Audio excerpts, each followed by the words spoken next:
Episode 2 of Invincible Season 4. We return to Earth again. There we see Invincible, who is recovering. He's helping the world population so civilization can return to normalcy. However, out of nowhere, a giant dinosaur attacks him. Because of this attacker, the stone block that Invincible was lifting almost crushes some citizens. This dinosaur wants Invincible to stop. He's disturbing the natural order of things, causing evils he can't even imagine. Invincible doesn't understand what he's talking about. The dinosaur begins to explain. He feels repulsed by Invincible helping humans. After the worldwide devastation, all the cities have been destroyed, and that was the best thing that could have happened to nature. But now Mark and the heroes are rebuilding everything at an alarming speed.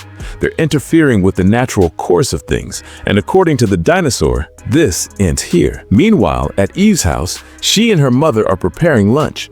Her boyfriend sees on the news that Mark is fighting a giant dinosaur, and although initially Samantha wasn't worried, her mother manages to make her worry. Invincible manages to avoid a blow from the dinosaur. He's already getting bored that this reptile is talking so much, so he decides to shut his mouth with a punch. The punch is so strong it destroys the metal armor that was protecting his robot arm. Robot had created this so he could recover, and now he's surely going to get angry. The dinosaur recovers instantly and bites Invincible's hand. Fortunately for Mark, the bite only destroys the metal armor. After this, Invincible has decided that this dinosaur is a very big threat. Finally, we get the name of this creature. He is Dinosaurus. He represents the New World Order. Mark attacks him again, making him shut up. And he returns. The blow is so big that Dinosaurus suddenly turns into a human, and Invincible is very confused. The human tries to explain what happened to Invincible. This is something that always happens to him. His second personality cannot be stopped. At any moment, it could return. Invincible quickly understands, so he grabs the villain by the neck and starts to choke him. But soon, the new Guardians of the Globe arrive. From now on, they're going to take charge. Robot asks Mark what he was doing, because according to his calculations, if he kept squeezing his neck that way, he was going to kill that individual. Mark doesn't respond. In the afternoon, Mark and his lover are sitting on the roof talking. Invincible doesn't feel well. The only thing going through his head at that moment was to respond to Robot that yes, he was going to kill that person. But when he thought about it clearly, it seemed so wrong. And the question is, does Mark have that will to want to kill other people? And Mark tries to excuse himself by talking about the destruction that Dinosaurus the villain created. He's going to destroy the city again that he had rebuilt. If he took care of him once and for all, he could save other people from anguish or pain. But this doesn't answer the question. Eve thinks that with Conquest and Angstrom there were personal reasons, and that's why he exploded. This villain was simply an idiot from the fraternity. She doesn't know how to answer if he could kill him or not. The fact that Mark can't answer seems like a good thing to Samantha. For the moment, to clear Mark's mind, she reminds him that they have to have dinner with her parents today. Samantha's parents are very excited. For Mark, there's no problem. It can't be that bad, right? During dinner, the silence is uncomfortable, until finally Eve's mother breaks the silence and asks Mark what his father does. Invincible doesn't know how to respond and gets upset with his mother. This question is very uncomfortable and very personal, and suddenly Eve's father breaks the silence. He yells at his wife for having asked that to Mark. It's obvious that Invincible's father is Omni-Man, the psychopath who tried to dominate the world. Even Mark had to fight him. What the dad doesn't realize is that he's also making Invincible uncomfortable, and Eve tries to calm her family. For his part, Mark tries to defuse the situation. He comments that it's fine. He doesn't mind talking about it, really. To change the subject, Invincible asks Mark if he likes sports. Minutes later, the men go out to the patio while the women stay washing the dishes. Eve's dad thinks this is the best way to do things because it fosters unity between mother and daughter. Eve's dad wanted to thank Mark. He knows his daughter is not an angel. Once he found her with Rexplode. Rex even lived for a time in this house, and they didn't even know it. He thanks Mark a lot for giving Eve a chance, even knowing he's not the first. But Eve's father knows virginity of a woman never mattered to him. With him, it was different. His wife was a virgin when they started dating. Samantha's father couldn't think of coming in second or third place, and thanked Mark a lot for overlooking those obvious defects of his daughter. And so, Eve's father continues saying sexist phrases for long minutes. Mark doesn't know how he's going to recover from that, and Eve had warned him it was going to be horrible. Samantha wants to know what her father told him. Mark doesn't want to tell her. And although Invincible doesn't want to tell her, Her lover is grateful that he took the time to meet her parents. Now the time has come to get ready for tomorrow because they have a very important meeting. The next day, Invincible and Samantha visit Stronghold Prison. The warden wants to cancel the service. When the world was destroyed, Invincible wasn't here to prevent the escapes. Eve explains that Mark couldn't come here because if the world is destroyed, his prison wouldn't exist either. The warden understands the situation, but to not cancel the service, he asks for 6 months free trial. Invincible wants to accept instantly, but Eve stops him. She only offers 3 months trial. The warden doesn't accept. Maybe next time something happens at the prison, Invincible won't come to help. Since he has no other choice, the warden accepts Eve's conditions. Moments later, Mark is fascinated with Samantha's negotiation skills. Meanwhile, Eve thinks Mark is an idiot. If she had given 6 months free, they would never have gotten the money to pay for their house. Suddenly, Mark asks Samantha if she feels okay, if she can keep flying this way because her powers were failing. She comments that she's flying high only because Mark is close. Her powers haven't failed lately, and maybe the discomfort has passed. To change the subject, Samantha tells Mark they have proposals from some energy plants. If the meetings go well, they're going to be able to collect a lot of money. However, for this system to work, they have to expand their employee list. Eve thinks maybe Olive can help.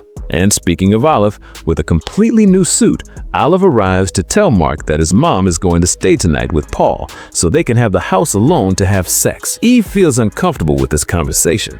Mark changes the subject by pointing out Olive's new suit. Olive was fighting the Elephant Man and his previous suit was torn.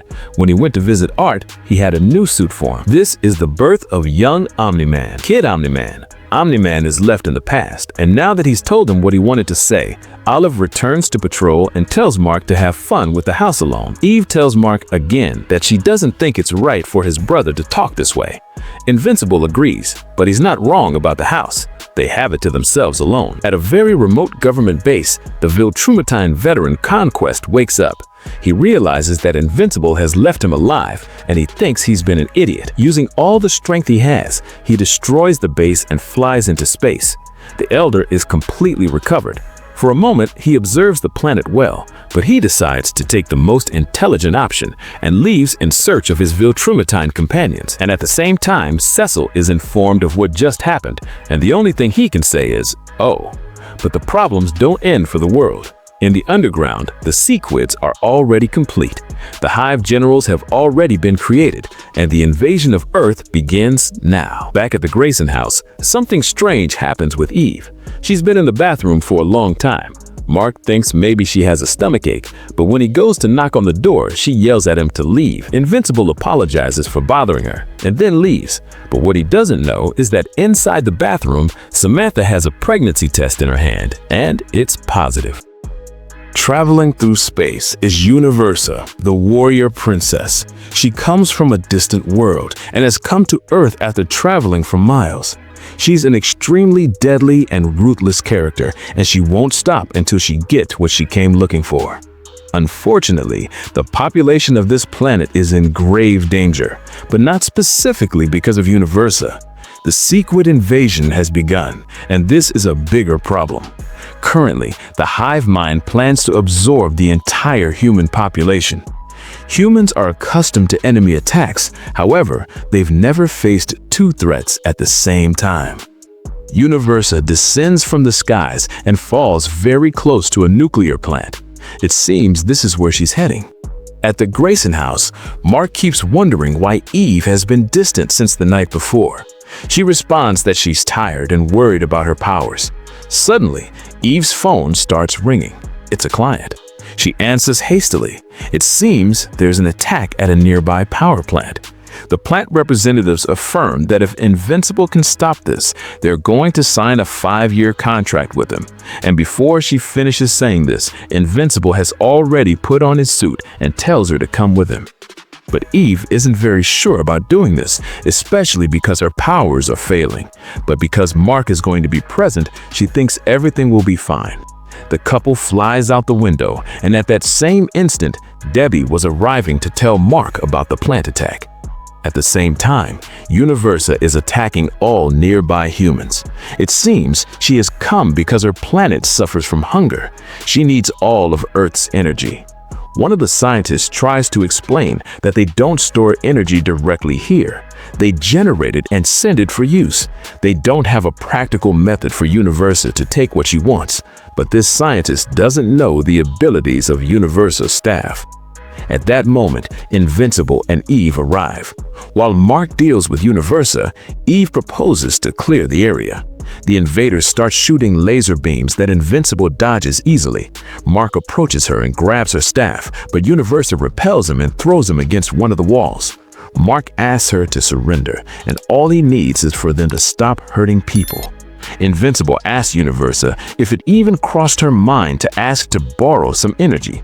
It wasn't necessary to attack humans. The warrior only explains that her world is 8 times larger than Earth.